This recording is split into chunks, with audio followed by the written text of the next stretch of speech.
Gamers, welcome to another Etheria restart video. Hope you guys are having a fantastic day.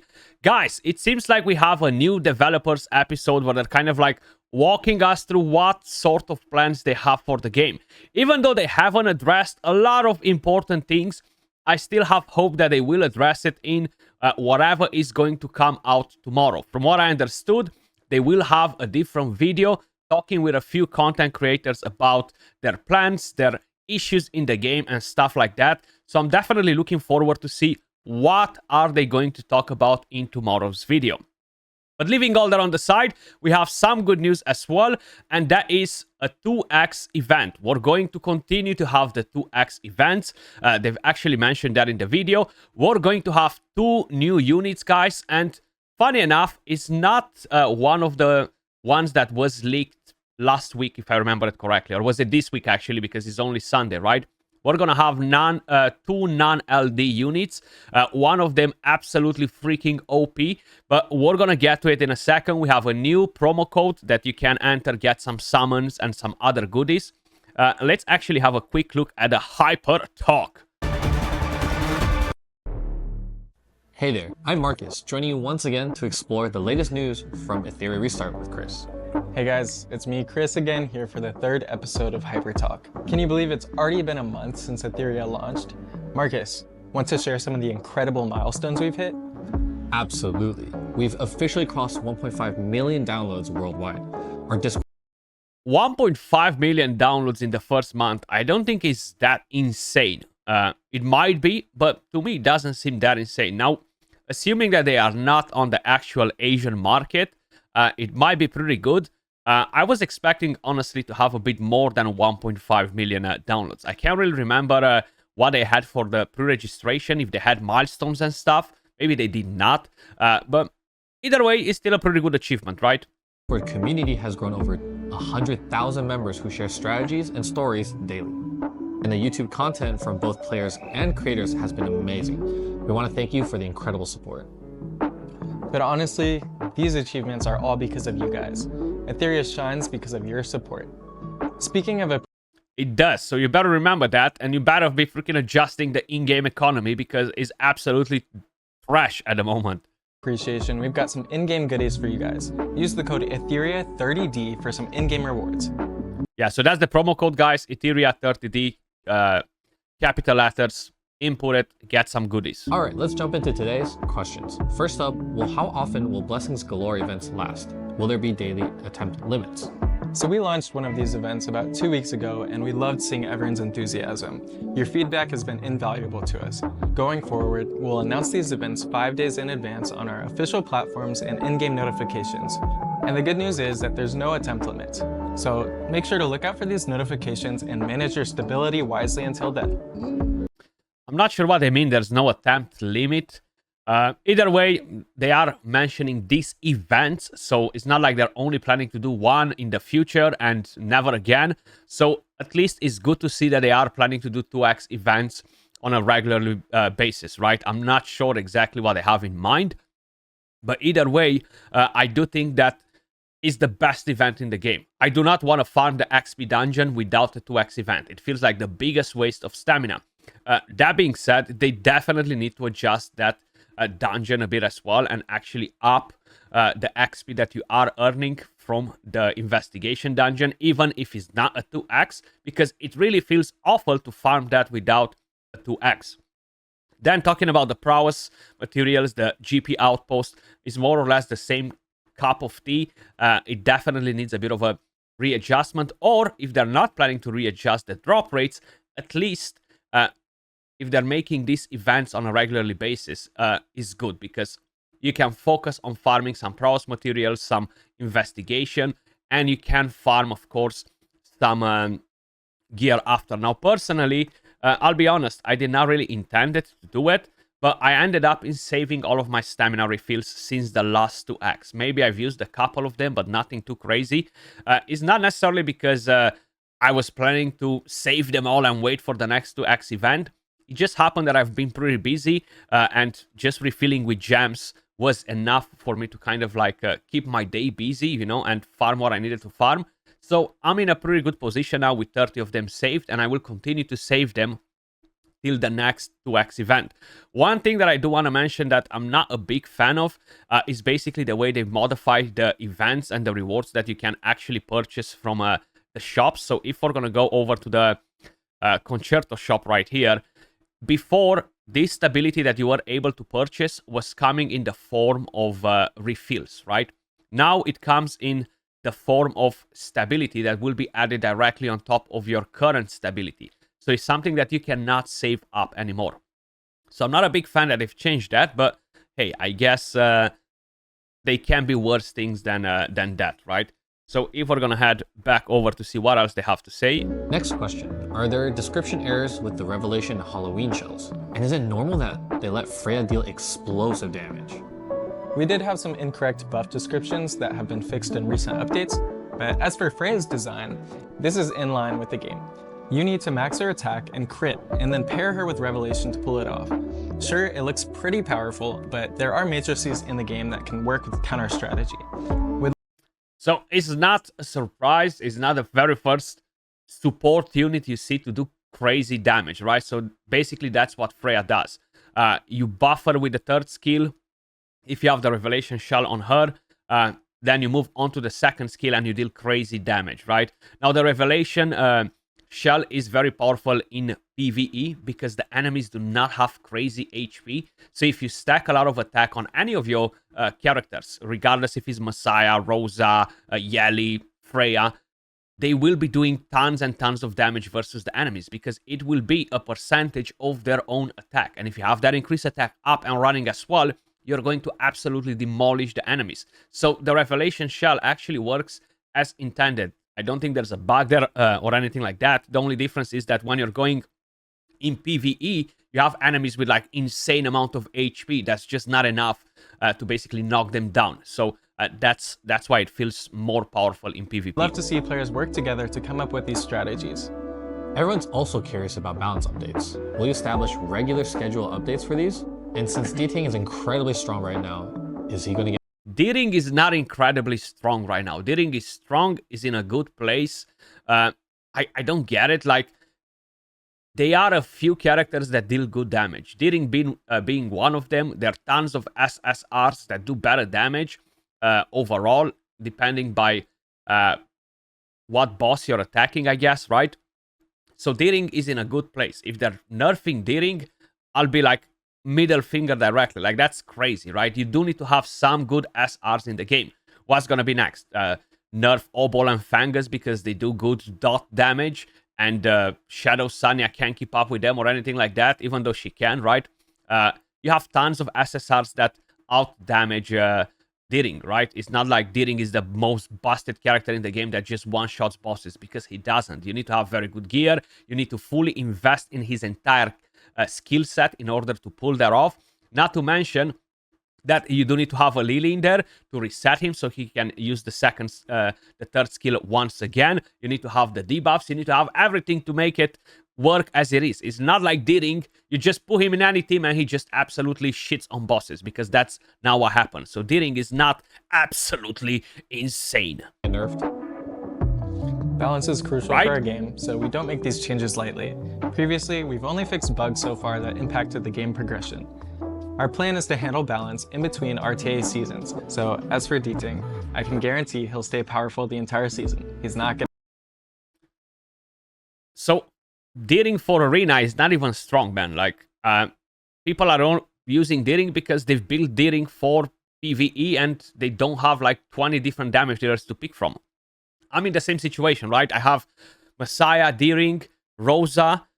Thankfully, I have Hoyan because I've built her recently, so I'm not really using D-Ring in PvP at all, because usually my gear is onto real Mocha, which she's not that powerful in PvP either, but D-Ring will easily get replaced in PvP once people start building more damage dealers, right? So I don't think people are looking at him like being super OP for PvP. Yeli, on the other hand, she's absolutely destroying PvP with one attack. She's destroying the entire enemy team. D-Ring only attacks a single target. So personally, I just don't think that Deering is a busted character, a broken character, right? Busted can be used in many different ways, but I just don't think he's breaking the game in any way. Nerfed. He's never been nerfed since launch and won't be touched throughout this whole season. Another question. We're constantly swapping equipment during character development. In Etheria and United Front, does the game save whatever equipment you have on for these formations or not? That's a great question. For Etheria, equipment updates in real time based on what you have on the characters currently. And this this actually sucks so bad. From my point of view, this just reduces the player's activity in PvP. So one thing that I'm doing as well, and that's mainly because of the builds.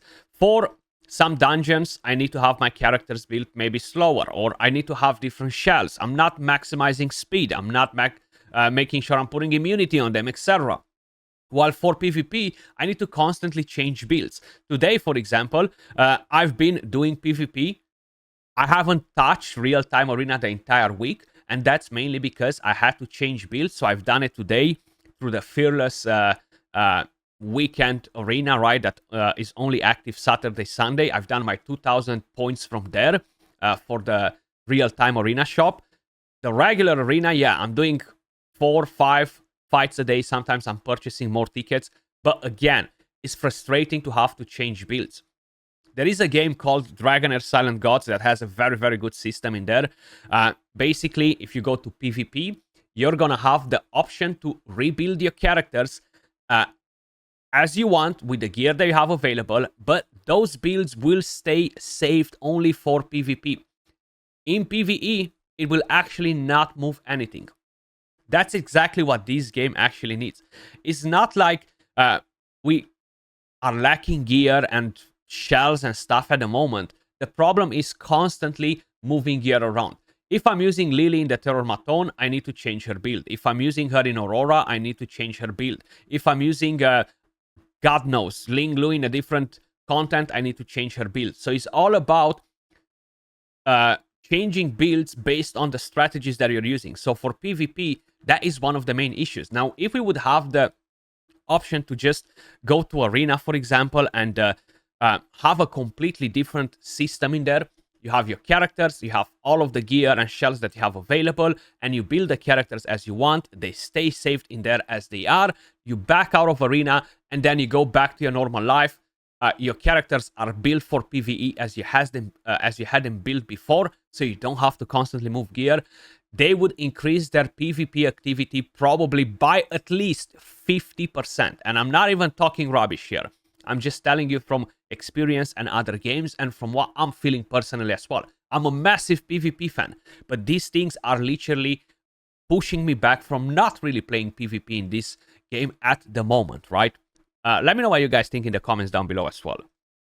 You'll need to manage these resources carefully to make sure that your defensive teams are running defensive gear, and etc. Early on, you might find yourself constantly borrowing modules between characters and shifting around, but as you progress, this will get a little bit easier and you'll have a greater equipment collection. We will have that, but we're still going to have to change builds based on what we're doing, so it's literally going to make no difference. United Front works a little bit differently though. It only saves the equipment from your last deployed formation. Any changes made afterward won't affect this formation. Yeah, they should make it exactly the same like here.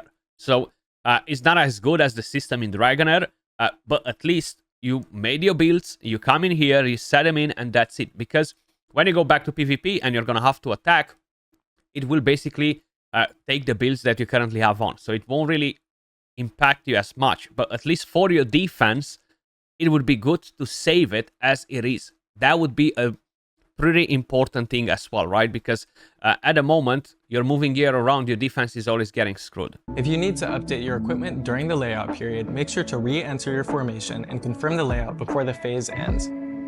A question about unions. What happens when a union president goes inactive, but all the other members are still active? Let me explain how union leadership works. After creating a union, the president can't be changed for the first week. After that, they can voluntarily transfer leadership to other members. If a president stays offline for more than 30 days and there's a vice president that has been active within the last 24 hours, they can start an impeachment against the president. So leadership will then go to the most active VP with the highest contribution score. About banner schedules. Holden and Hoyan's banner has been updated pretty quickly, but Yelly took 2 weeks. What's the plan going forward?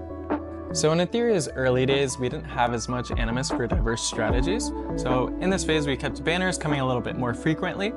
Now that we've built up the roster, we're stabilizing at 1 new banner every 3 weeks. Plus, each update brings more than just new banners, so expect new events and gameplay as well. So they've introduced new characters that are not really doing unique things. I mean, you have Holden doing what Viper does and what Heinrich does in a way or another, more or less. Hoyan just deals damage. Then you have Yeli, which just deals damage too. She's a very good damage dealer, but you can definitely live without her. I don't think they filled any gaps with the units that they've brought in through the summoning banners. The next two ones, they're definitely way more interesting in my opinion. And seeing a banner every 3 weeks or 2 characters every 3 weeks, I think is definitely not too crazy. Since we're on the topic of banners, can you tease any upcoming Animus? I was hoping you'd ask. I came prepared today. But before we dive into the details, let's take a quick look at this beautiful animated showcase. Let's watch it together.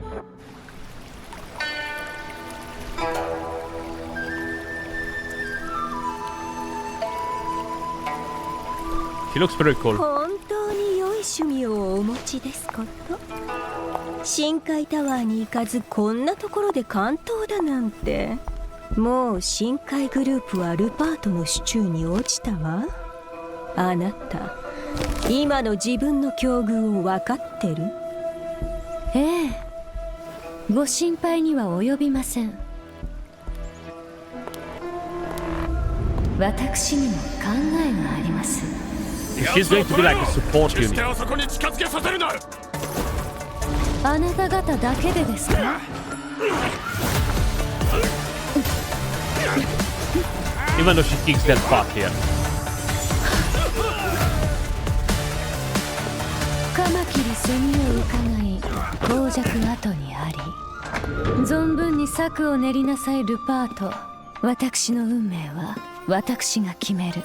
あなたにはその貪欲と傲慢の代償を払ってもらいます。 So she's hollow. And the other unit, I can't remember what it is. We're gonna have to check in a second.